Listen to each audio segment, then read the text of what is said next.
Hello, Big Globians. Big Globber is back today with a brand new spanking part two of a series.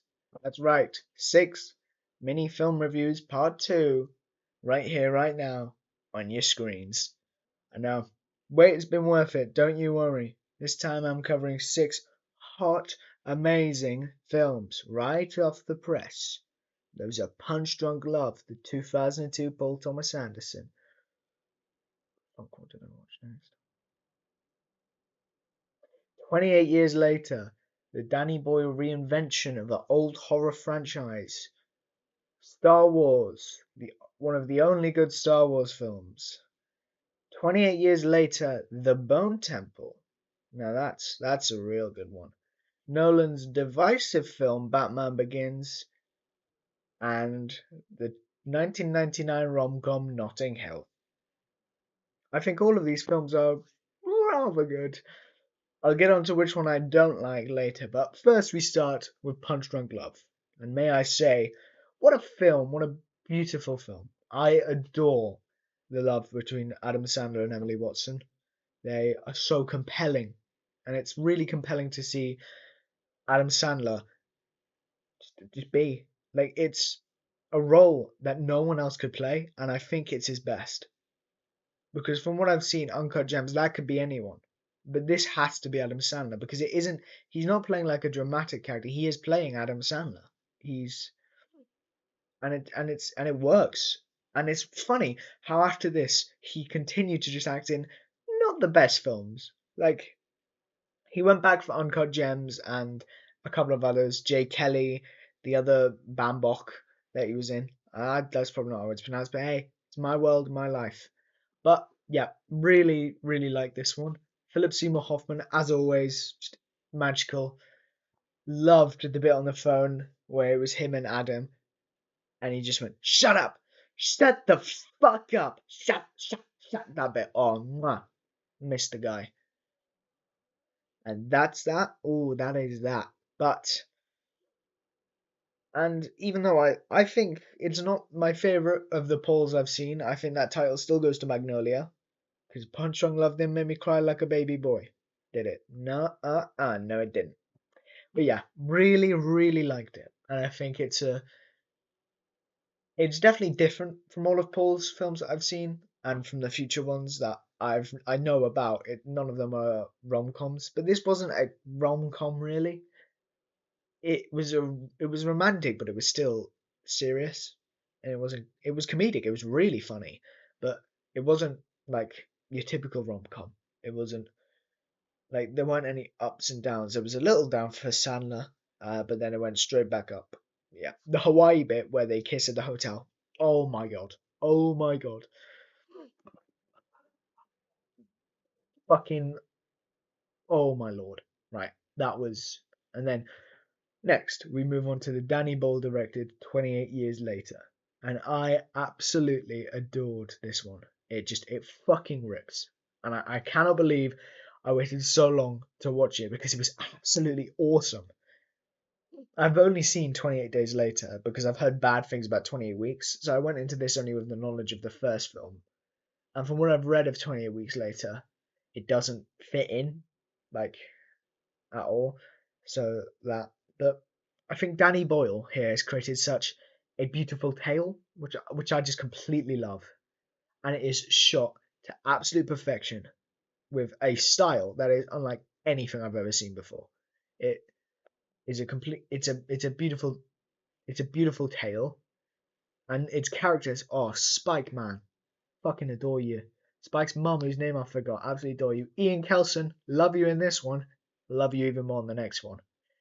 One thing that I love so much about this film is just how Geordie it is. Because if you know me, you know I'm from up north. Even though I don't sound like it, I am actually a person of the Geordie faith. Um, And so, even though I haven't lived there for 12 years, this film felt very homely to me. It felt like I was back up home, which hopefully will be my home if someone, my bitch fucking mother, stops being a bitch. Ooh, I'm getting a bit personal now. Well, more will be revealed tomorrow. But fuck my mother, that's all I'm gonna say. Um, yeah, there's a Whitley Bay name drop about 50 minutes in, which caught me completely off guard. Was not expecting that at all, because it's like what Willie Bay? I've been there, and in this big blockbuster film with Aaron Taylor Johnson. Yeah, so I really love this one, and I really definitely was not expecting that niche Whitley Bay reference. Yeah, and then next I went on to Star Wars. Seen it before, just wanted to watch it again, see if it was as good as I remembered, and it is. It is a classic for a reason. It's magical. It must have been absolutely insane to see this in '77, even though I know the version I was watching wasn't the '77 version. It was the one I pirated was the 2019 version on Disney Plus, where Greedo says the beautiful line "McClunky" before he gets absolutely fucking slammed out, which I thought, absolute cinema. But yeah, I mean it's a classic for a reason.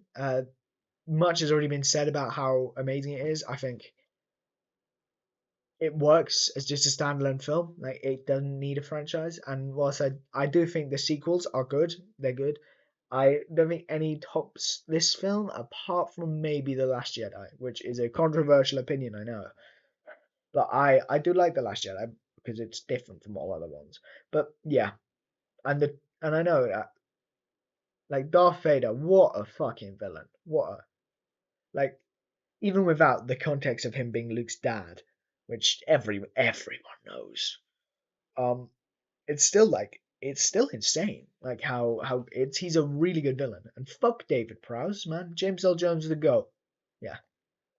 So I did get a really good laugh when I heard McClunky. That shit had me guffawing. Then we move on to the Nia DaCosta directed 28 years later, The Bone Temple. And just holy shit. I fucking adored this one. It is an absolute masterpiece that leaves me wanting more. I want more Bone Temple. It's an hour and 49 minutes. I could have watched an extra. I could have watched an extra now. 2 hours. It was fucking amazing. Jack O'Connell puts in an extraordinary performance as Sir Lord Jimmy Crystal. And the more said about Ralph Fiennes, the better. The 666 bit. Oh, I went back, rewinded it, and watched it 3 times. Fucking love that bit. That's probably my favorite part of the film. And there's a shot in that right after he sets the fire around like the mountain of skulls, and you see it from above. Oh my god! Rest in peace, Jamina. You gone too soon. Fuck that pregnant lady. Can't remember her name. Boo. And Kelson and Samson falling in love. I was not expecting it, but I fuck with it. And I really fuck with it when Samson's on the train and he's just gone, no. And he starts, you're like, what? He's speaking? But he's a rage man. And he starts speaking, you're like, damn, I didn't know they could do that shit. And then he just fucking massacres all the other people on the train. Just like, rah. Yeah. One thing, was that actually, like, that guy, fucking massive penis. Ginormous penis. Like, and that shit was not hard. That shit was soft. That was a soft penis, and this isn't how big it was. It was like, it was massive. It was fucking ginormous. And I mean, any would look big to me, but I know for a fact this one was. Uh, and whilst I love the more personal tale the first film tells about Spike and his family in the island. I just cannot help but fall even harder for the epic tale this one does. I feel like it is such a different film from the first, but it's just as good, if not better. I think it stands on its own. And it does make the first film a little bit weaker for me because it makes the first one feel like set up for this. Because this one, awesome, absolutely awesome, adored it. Wish I saw it in cinemas, but yeah, really liked it, and I hope that the third part gets made, and if not, that will be a massive disappointment. But next, not a happy one for me. This is not a happy one.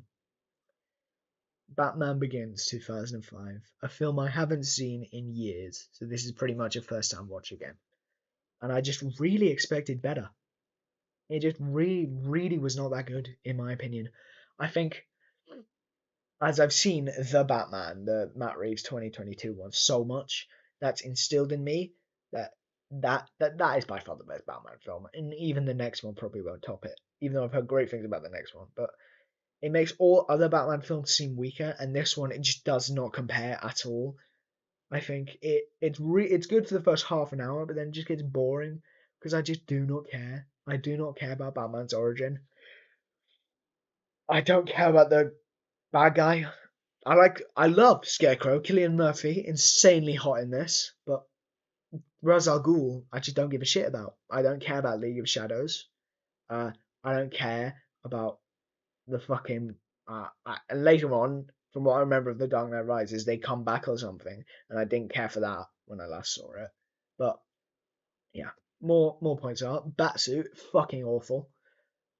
Really don't like it. Mainly because it'll never be as good as the one from the Batman. That one's fucking amazing. Um, the story, fucking atrocious. Like, oh, if I was whoever wrote that, I think it was Jonathan Nolan. Man, I'd just kill myself. Um, but it's not very good looking. I don't think there was any shots in particular that really caught my eye. It was just a very regular looking film, which I mean that can work, but I was expecting better, Chris. I was expecting better. Yeah. I just truly hope the next one is better, as this was a huge disappointment. Just one thing I'd like to add. God, there's this person on Letterboxd called Little Mosquito Disease, and they're on Twitter. Pisses me the fuck off. So contrarian. Like trying so like it wasn't that good, but it wasn't half a fucking star. You know, little tangent. Uh, get into the next film in a second. I'm just gonna read her review for Batman Begins. Oh, fuck off.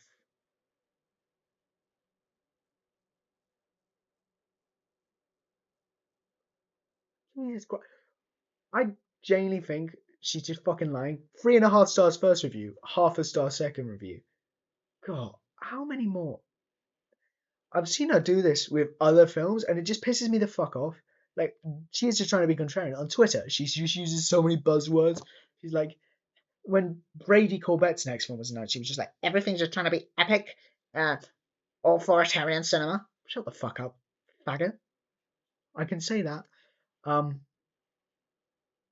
yeah, little mosquito disease. Um, so yeah, I'm just going through what are our favorite films? Uh, Neon Genesis Evangelion, Lost Highway, what the fuck? Brian De Palma's Blowout, and Return of the King. Yeah, fair. Oh, half a star for Whiplash. Fuck off. Half a star for Blade Runner 2049. Oh, 5 stars for The Matrix Reloaded. Holy shit. Holy shit. Oh my god. Oh my god. I'm gonna go through and see what her like. Oh my god, that is mental. Uh, I'm gonna go through all her 5 stars. See what um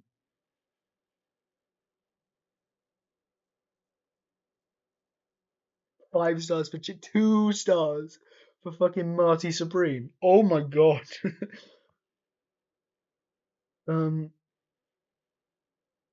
Oh, Attack of the Clones 5 stars. Oh my god.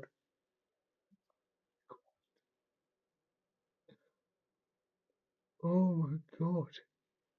Oh, kill yourself. Not really that many bad ones in here. Challenges might be. Challenges 5 stars is crazy.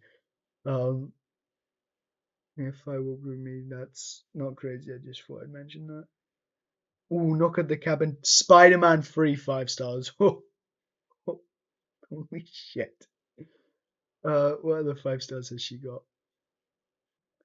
Sorry about the tangent. I know you actually don't really care about this, but I just it's insane to me. Um, Attack of the Clones is fucking crazy. That's the worst Star Wars film. Crap. 5 fucking stars. Oh, holy shit. Oh my god. She's not got the first Matrix up here, but she's got the all Matrix. Matrix Revolutions 5 stars and Matrix Resurrections 5 stars. Moonlight 5 stars. Oh, woke. Pan's Labyrinth, fuck off. Nah, yeah, that's crazy. Well, I gotta fuck with that Last Jedi at 4.5 though. But yeah, sorry, bit of a big tangent, but that shit's really funny to me. And yeah, finally my review of Notting Hill. 999. I thought it was just a really good rom-com. I thought it was funny. It was shot really well, and I was surprised by that. There's a bit halfway through where he's walking through the market, and oh, mwah, absolutely beautiful bit. Rhys Ifans is really funny in this. He does weird me out a bit, but that is who his character's supposed to be. But his redemption, I gotta fuck with it. It is insanely unfair how hot both Hugh Grant and Julia Roberts are in this film. Like, oh my lord. But yeah, I really loved that one. Recommend it to anybody. Yeah, there are my 6 mini movie reviews with a little tangent on little mosquito disease. So I thank you for watching and hope you all tune in to the either 4 p.m. round about starting live stream or the 8 a.m. starting live stream. I'm planning on doing it all day if I can be fucking bothered.